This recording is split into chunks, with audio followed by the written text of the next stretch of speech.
In New York, sometime in the 70s, Danny Sullivan and his friend Ariana take the metro near the Rockefeller Center.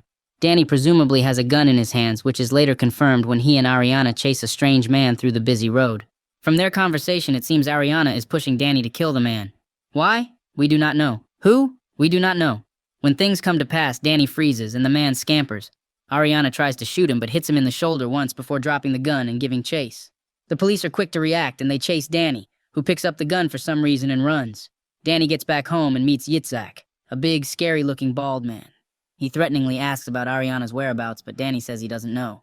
Yitzhak gives him a passport and some cash, asking Danny to find his father. As he is leaving, the police surround the house and Danny is arrested. The cops seem to believe this might be a big arrest for their career. They think Danny is a serial killer. To get confirmation, they call Professor Raya Goodwin, who is skeptical about their characterization.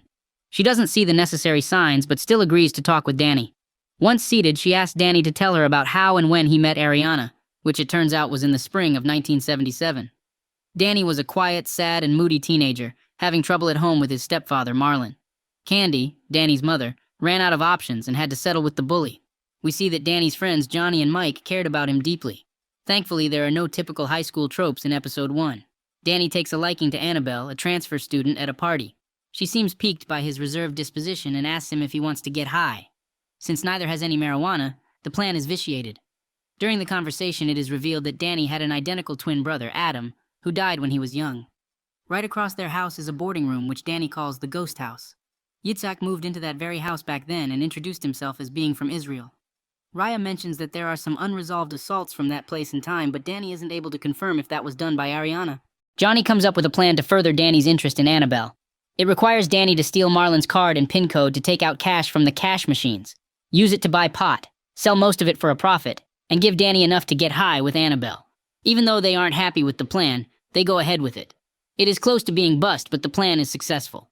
They meet Angelo, a drug dealer at the park. Things take an ominous turn when Angelo gets suspicious of them. Mike is able to talk Angelo out of cutting Danny open, and the boys run with the packet of weed. Now, the task to sell the drugs is up to Johnny. He and Mike sell the stuff in an afternoon's time. Danny gathers courage and asks Annabelle out, but her boyfriend, Bill, the school jock, comes up to them and threatens him to stay away. News about Danny having drugs in his locker spreads, and the principal asks him to open it. He doesn't find any drugs, as Johnny and Mike moved the drugs before. Bill is apprehended by the principal and reprimanded. Danny chances his luck and finds Annabelle waiting for him under the bridge, as she promised. She seems to like him, and they end up making out. Danny likes to paint, and he can do it quite well. He paints a picture for her, but Eden, Annabelle's friend, is told by Annabelle to tell Danny that it won't work out between them. Danny had put a joint in the envelope with the picture, and the principal finds it on the floor. He runs off, scared, and goes to his house. On the voicemail, he listens to Marlon asking Candy about taking money from his account. Outside, Danny finds Bill and his jock friends coming toward the house to beat him up. He tries running, but they catch up. Bill mercilessly beats him, but Yitzhak saves Danny and beats the others who run. At the same time, Danny is afraid to go to school and runs back home. That's how he ended up at the boarding house. And that is when he met Ariana. They took him in, and it felt like home to Danny. Raya keeps repeating if Danny thinks Ariana is with Yitzhak, and he keeps rebuffing. She makes it clear that he would go to jail if he doesn't answer the questions and takes the blame on himself. In a dizzying final minute, we see Raya repeatedly ask Danny about what happened to Yitzhak and Ariana, even calling him Adam once. Raya visiting the boarding house. She is creeped out by it. She inspects the whole place and finds a splatter of blood on one of the walls in Ariana's room upstairs. Raya leaves in a hurry after she is thrown off by various weird noises in the house and procures Danny's sketchbook from the fireplace. It was thrown in to be burned, but it didn't work.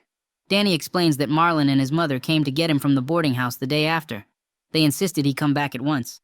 Marlon got quite animated and threatened him, but Danny and Yitzhak came out and leveled him.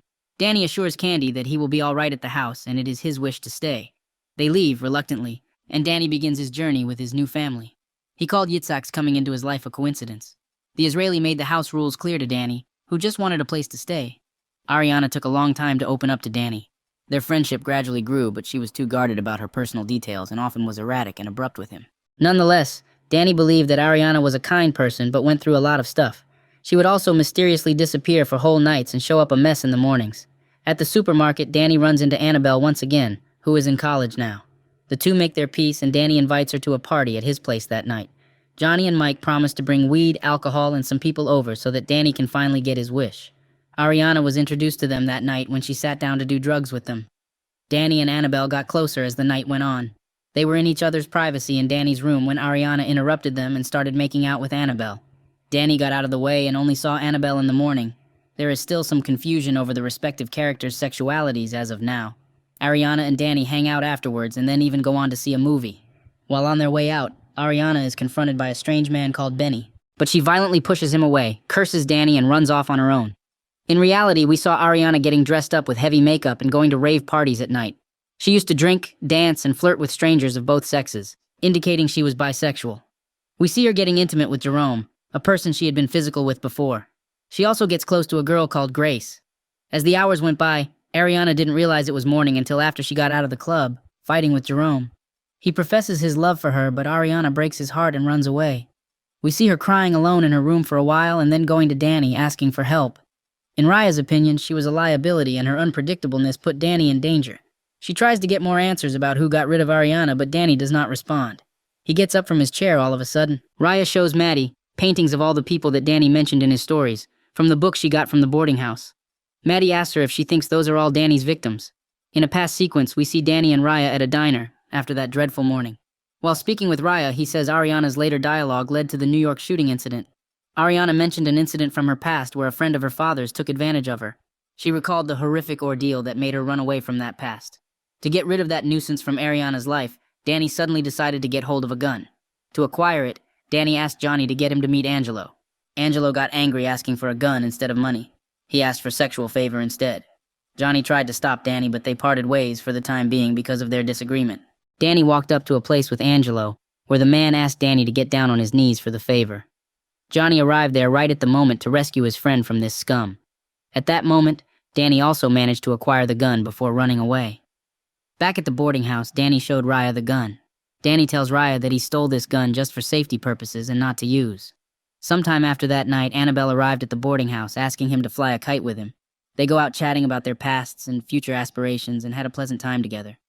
After flying the kite, Annabelle walked back to that house with Danny, drenched in the rain. She saw his book of paintings and praises his skills at it. They eventually got in a bed together, and she spends the night with him. Suddenly, in the middle of the night, someone broke a glass from the house and walked in. It happens to be Angelo, enraged by what happened before. While Annabelle hid in the closet, Danny walked out saying he would return the gun. Yitzhak, who overheard the dialogue, suddenly pulled Danny aside, hid him from Angelo, and stopped him from saying anything more. Angelo ended up finding Annabelle and approached to attack her. Then, to save Annabelle, Yitzhak approached Angelo with a gun and scared him away. Annabelle ran out of the house, scared for her life. Afterwards, Ariana approached Danny to use the gun to scare off the man who abused and raped her. Danny says he planned to shoot over the man's head to not get him to return to the house. Ariana said that the person goes to OTB on Fridays. While realizing a coincidence, Danny still joined her to see that the man was his stepfather, Marlon. He got shocked by that. In the end, we see Danny getting on a plane after his dialogue with Yitzhak. Maybe he is going to meet his father with the passport he received from Yitzhak. At the moment, the story leaves with more questions than answers. So let's wait for further episodes to learn what actually transpired. Also, subscribe to make sure you get recaps of remaining episodes.